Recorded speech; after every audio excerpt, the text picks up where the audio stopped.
Okay, well here we are. I don't know when that, I think the camera just went off on its own. We ran out of memory, but we're back in gear.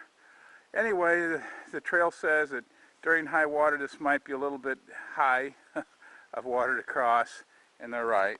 We got boots in the car, but they're actually only 12 inches high, and I don't think they'll get us across this very well anyway.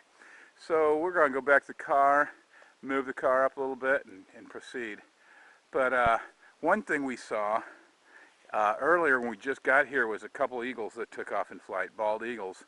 And then I wish I had this thing ready. Later, a mile down the trail, we saw a bald eagle taking off with what looked, it had some kind of rodent, well, either a squirrel or a rat or something that was flying, you know, in its claws. It's really cool. It just flew off to get out of our way so it can continue eating. I don't know if that's what those things are for, the bird houses, or for eagles or what, but put the other by. Well, we're back at that beaver area again, and I just want to show you. Man, this is some hard wood. He's this oak tree. Look what he's gnawing into there, man. And then, or she, there. If one of those things, if it knew the right way to go, could get it to fall right across. I'll bet you this one was many years ago an experiment gone bad by a beaver. But yeah, it can fall these things, hopefully into the river. I don't know how they do that, but man, I'll tell you what. If you want like that grilling chips for smoking stuff, that's all nice chopped up oak. Man, that'd be great. We gotta grab. Let's do that. Let's grab some. We'll grab some and let you know how it works. Okay. Well, there's little Miss Steps a lot, getting us some smoking chunks. Thank you, beaver. The beaver wasn't going to use it anyway. They smell really good. They smell good, you say? Yeah. Cool. All right. Over and out. There's some pretty big trees along here. That's, you know, a lot of times you'll see a cottonwood or a birch, but, you know, you see that. But now she's going to actually point out an even bigger one. I know. To the left there, there's one. Kind of put your arms around a little bit to show the size of it. Yeah, you know. Let's give a different angle. Like, do it again where I can get to, like, do it again. You know, I mean, she loves that tree, you know. Come on, you guys got to break up here. I mean, it's huge. It's massive. It's nice. I mean, it is tall, but it's just so, it's just huge. Right. It's not normal to see a tree that's, you know, that big down here by the river. So we are by the river. The river is pretty slow moving through here. Perhaps in the summer you might see a video of the two of us. Instead of Mojo Hiker and Miss Steps a lot, you'll see Mojo Paddler and Miss Paddles a lot. So anyway, on this, perhaps this particular section, there's a really cool sandbar up there. Okay, sometimes you gotta, water's high, you just gotta, obviously this is mossy, it's tough to cross. Just gotta do it step by step, and you know, if you start to go, don't hurt yourself, just get wet. Get wet before you get hurt. She's already been wet today, she says.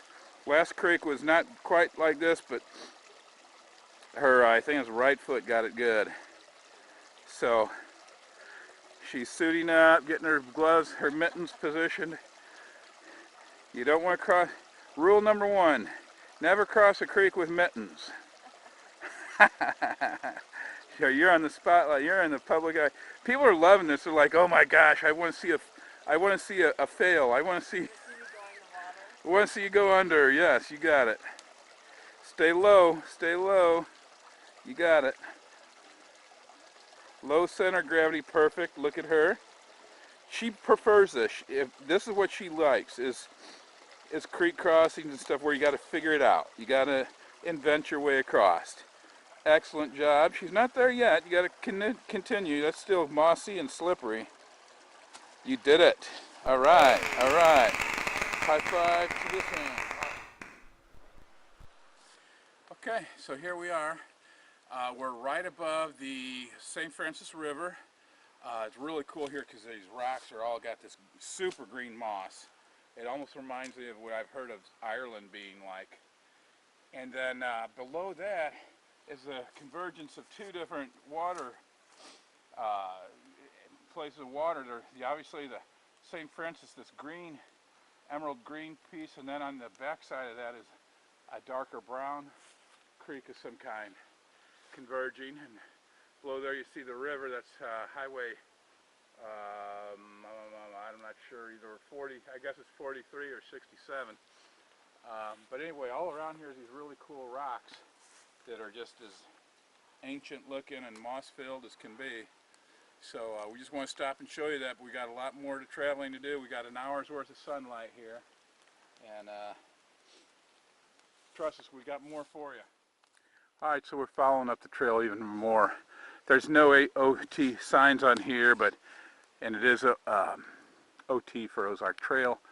It kind of becomes an ATV trail, but I do know that there's some kind of notation that there's a spring, and see it gushing away there. It literally starts right here. I don't want to fall and see how cold that water is, but it comes up out of the ground right under there, as well as over there. Mainly I can see ripples. It's coming right under there. Right under there. Pretty cool. But anyway, so somebody built this little rock thing to hold in the water for animals and whomever, whatever, to drink water from, I suppose.